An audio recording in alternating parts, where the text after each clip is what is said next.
दोस्तों, हमारी neighbouring country Bangladesh के अंदर क्या हो रहा है? वहाँ पर कर्फ्यू क्यों लगा हुआ है? स्टूडेंट प्रोटेस्ट क्यों कर रहे हैं? जॉब कोटा क्या है? और रजाकार कौन होते हैं? रजाकार भी सुनने को आया है न्यूज़ में। ये आज की वीडियो में हम जानेंगे। बांग्लादेश के अंदर कर्फ्यू क्यों इम्पोज किया हुआ है? दोस्तों, अभी रिसेंटली न्यूज़ के अकॉर्डिंगली 114 जो है वहाँ पर डेथ हो चुकी है, जिसके अंदर प्रोटेस्टर्स एंड सिविलियंस हैं, और 11,000 तक इंजरीज हो चुकी हैं। ये जो कैपिटल ढाका है बांग्लादेश की, वहाँ पर काफ़ी ज़्यादा प्रोटेस्ट हो रहे हैं यूनिवर्सिटीज़ के अंदर जॉब रिजर्वेशन को लेकर के।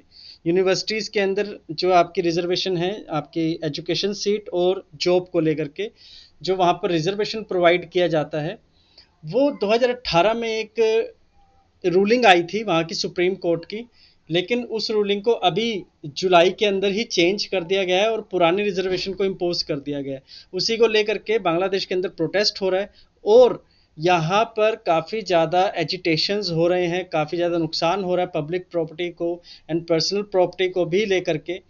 यहाँ पर आप प्रोटेस्टर्स की अगर हम बात करें, और जो अवामी लीग के जो छत्र, जो वहाँ के वॉलंटियर्स हैं, वहाँ की पार्टी के अवामी लीग के, उनके बीच में ये प्रोटेस्ट मेनली देखने को मिल रहा है। दोस्तों, एक्चुअली पूरा माजरा क्या है कि 2024 के अंदर अभी जुलाई में एक कोटा रिफॉर्म मूवमेंट स्टार्ट हुई है बांग्लादेश के अंदर, जो कि पब्लिक एंड प्राइवेट यूनिवर्सिटीज़ के अंदर थी। अब हुआ क्या कि 2018 में जो एक रिफॉर्म किया गया था, उस टाइम पर 93% जितनी भी सिलेक्शंस होंगी, या 93% जितनी भी एडमिशन्स हुआ करेगी यूनिवर्सिटीज़ के अंदर, वो मेरिट के बेसिस पर हुआ करेगी। रेस्ट जो 7% है, वो रखा गया था जो बांग्लादेश लिबरेशन वॉर के वेटरन्स हैं, उनके बच्चों को 5% कोटा मिलेगा, रिजर्वेशन मिलेगी। ये उस टाइम का 2018 का एक रूलिंग थी वहाँ की सुप्रीम कोर्ट की। अभी रिसेंटली क्या हुआ है कि 2018 की इस रूलिंग को चेंज करके 30% तक, अप टू 30% जो रिजर्वेशन है वो वहाँ के लिबरेशन वॉर वेटरन्स के बच्चों को दी जाएगी, एंड 70% तक जो है वो मेरिट के बेस पर दिया जाएगा। अब इस बात के ऊपर हो रहा है प्रोटेस्ट। ठीक है, स्टूडेंट्स ने 93% जो मेरिट के बेसिस पर अपनी अपनी जो एडमिशन लेते हैं, उनको अब 70% तक ही सीट्स मिलेगी। ठीक है, पहले उनको 93% मिल रही थी। तो ऐसे में इस बात को लेकर के काफ़ी ज़्यादा प्रोटेस्ट हो रहे हैं बांग्लादेश के अंदर। दोस्तों, अवामी लीग, अभी जो शेख हसीना वहाँ की प्राइम मिनिस्टर हैं, अवामी लीग पार्टी से बिलोंग करती है, और अवामी लीग ही वो पार्टी है जिसने 1971 में शेख मुजीबुर रहमान के अंडर बांग्लादेश को लिबरेट किया था। ईस्टर्न पाकिस्तान जो है वो वेस्टर्न पाकिस्तान, या जो मेन पाकिस्तान है, वहाँ से अलग होकर के बांग्लादेश बना था। ठीक है, तो वहाँ के जो वेटरन्स हैं, जो उस टाइम के वॉर वेटरन्स थे, तो उनको एक स्पेशल, एक एक वॉर हीरोज की तरह देखा जाता है बांग्लादेश के अंदर। ठीक है, अवामी लीग की एक स्टूडेंट विंग भी है, छत्र लीग उसको कहते हैं।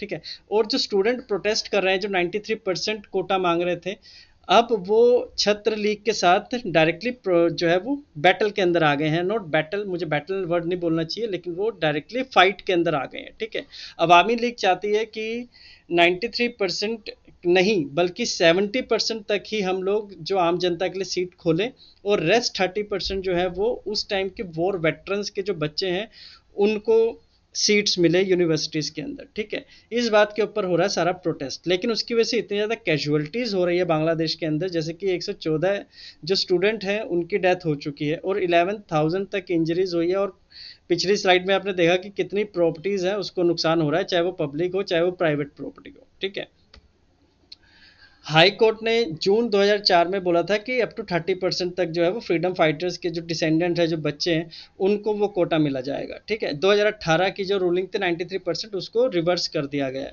ठीक है, और उस टाइम पर जब ये प्रोटेस्ट स्टार्ट हुआ था, तो 14 जुलाई, ये 14 जुलाई 2024 में, जो वहाँ की प्राइम मिनिस्टर शेख हसीना है, उन्होंने एक वर्ड इस्तेमाल किया था, रजाकार। रजाकार रिमार्क्स के जो थे वो इस्तेमाल किए गए थे। रजाकार जो थे वो उस टाइम पर ईस्टर्न पाकिस्तान के, जो पाकिस्तान आर्मी है उसकी मर्सनरी हुआ करती थी। ठीक है, तो वो सिविलियंस के ऊपर काफ़ी एट्रोसिटीज़ करते थे, काफ़ी ज़्यादा उनको मारते थे, ठीक है।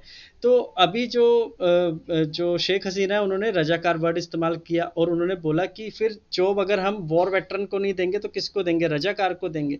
तो स्टूडेंट जो 93% तक मांग रहे थे सीट्स, उन्होंने बोला कि हाँ हम रजाकार हैं, हमें सीट मिलनी चाहिए, हम मेरिट के बेसिस पर आ रहे हैं। तो ये रजाकार वर्ड जो है ये काफ़ी ज़्यादा न्यूज़ में है, और इसलिए मैं आपको बता रहा हूँ इस वर्ड को। अगर रजाकार आपसे पूछे कभी भी एग्जाम में तो आपने बताना है कि वो रजाकार जो थे वो पाकिस्तान आर्मी के वॉलंटियर्स थे जो कि एट्रोसिटीज करते थे सिविलियंस के ऊपर, ठीक है।